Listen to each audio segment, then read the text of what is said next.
Hello, my name's David. I'm the Director of Nursing and Quality at the Mid Yorkshire Hospitals NHS Trust.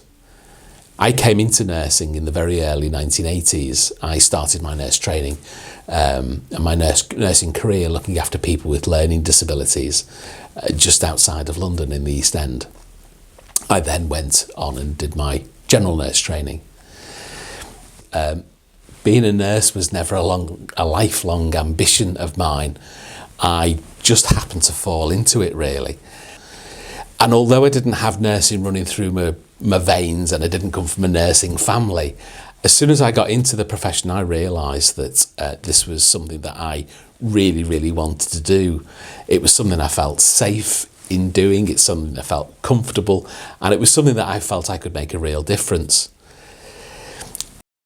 And it was just before I came into nursing that I came out to my family. I thought everybody knew I wasn't the most conventional lad in Liverpool in the early 1980s, and so it came as a bit of a surprise, really, when all my family were a little bit shocked. So there you go, you just can't tell, can you? Well, obviously you can.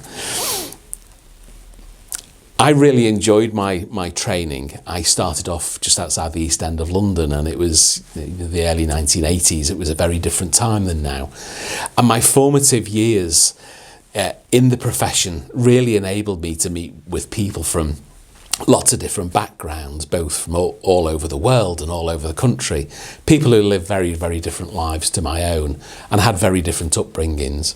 And that really enriched the whole of my experience, and it was absolutely joyful. Had such a great time, but it was bittersweet as well. And for those of you of a certain vintage will know that the early 80s and through the 80s and 90s, it became quite a challenging time. There was obviously the whole onset and life with HIV and AIDS.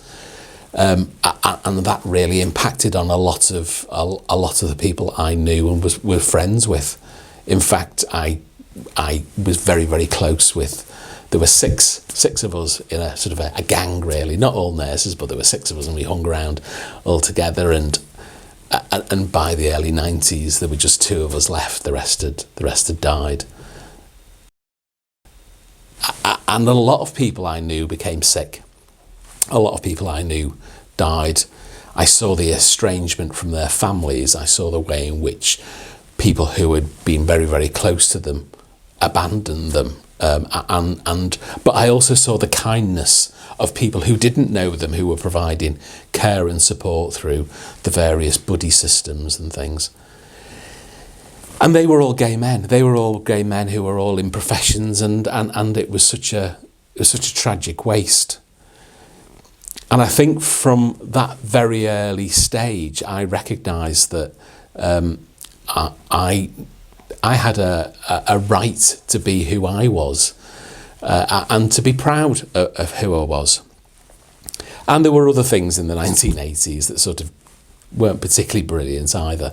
So there was a whole thing around Section 28, and if you're too young to know about it, look it up on the internet. And it was a government legislation that stopped schools promoting homosexuality. They never promoted homosexuality, but it basically stopped schools from talking about homosexuality as being a normal state of being, and homosexual relationships were identified as being abnormal. And this was the whole thing in the press, and we were just bombarded all the time by people saying that we just weren't as good as everybody else, and that could have made me very upset, and it did make me upset. But actually what it did is it made me very angry, and it also made me very sure of who I was, and that actually I did have worth. I had self-worth, and I also had worth within society as well. That even continued, didn't it? That even continued to when civil partnerships came out, and then marriage equality, around the whole debate around whether that should be allowed. And it seems bizarre now that we talk about that. There was discussions about would gay people getting married, would that damage the fabric of society? And if there's one thing you know about the gays, we love our fabric. John Lewis would go bankrupt without the pink pound. And I make a joke to make a point. It happened. Society hasn't broken down as a result of two people who love each other getting married. What it has done, it's stabilised relationships for so many people that people don't have to live in fear of what happens when one of their partners perhaps dies suddenly. And are they going to be left destitute? We have rights under law now that I, as an 18-year-old young man, never thought was going to be possible in this country.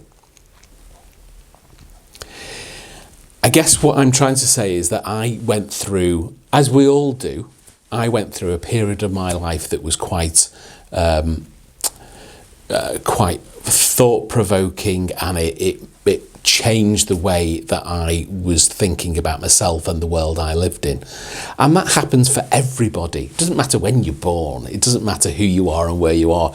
We all live through sets of circumstances that change and influence the way in which we feel about our society, but also how we feel about ourselves. That's all part of growing up. And I'm proud that I came through all of that. And I'm proud that I have a sense of self that recognises that I shouldn't hide away, and I shouldn't hide away my true self. We live in very different times now. Very, very different times than the times that I grew up. But that is not to say that some people don't feel and face challenges in their own lives around, can they be authentic?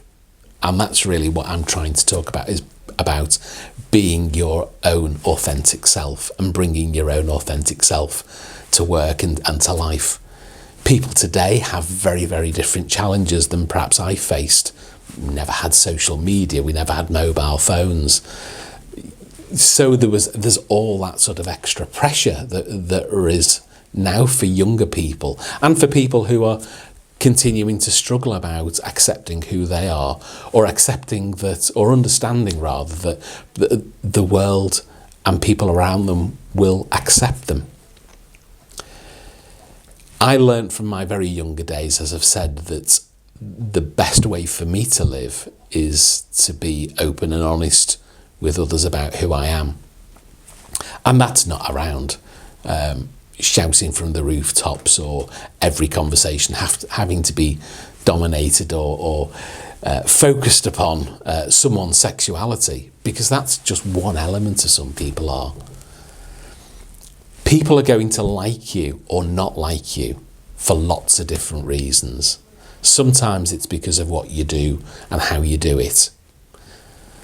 And that's understandable, because you have an impact on somebody about your own actions. And sometimes we have to take some time to reflect on how we relate to one another, and how we act and how we behave and how we look after ourselves, because that's a healthy way to be.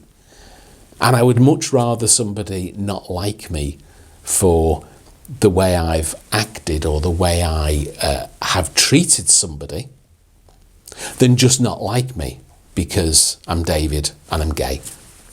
I believe that being your authentic self means that you will be able to bring your true self to work. And I'll talk about work because I guess that's how we all know each other. Have you ever had a secret? Have you ever had something that you know that you can't tell your work colleagues, whether it's about a piece of information you know about what's going to happen in the department, or something about what you're planning or what's going to happen, and you know you just can't tell them because you can't, because it's going to spoil a surprise or a plan or whatever that is?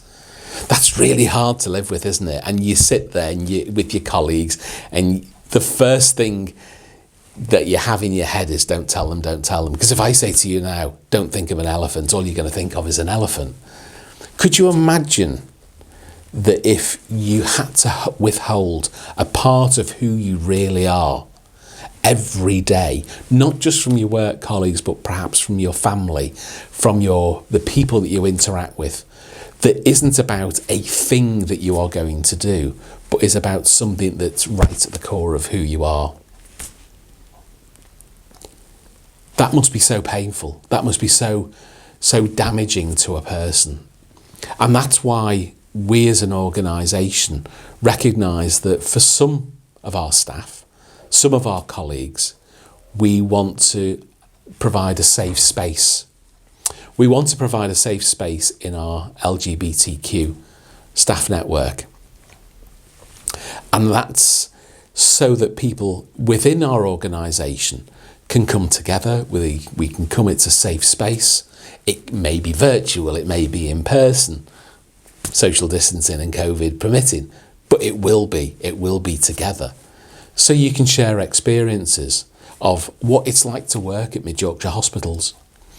Do we support you? Do we provide assurance that it is a safe place for you to work?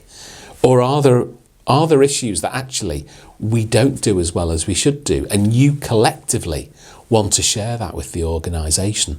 Because that's a really, really important thing for us to know about. And it's okay for me, isn't it? It's okay for me. I'm a director here at the organisation.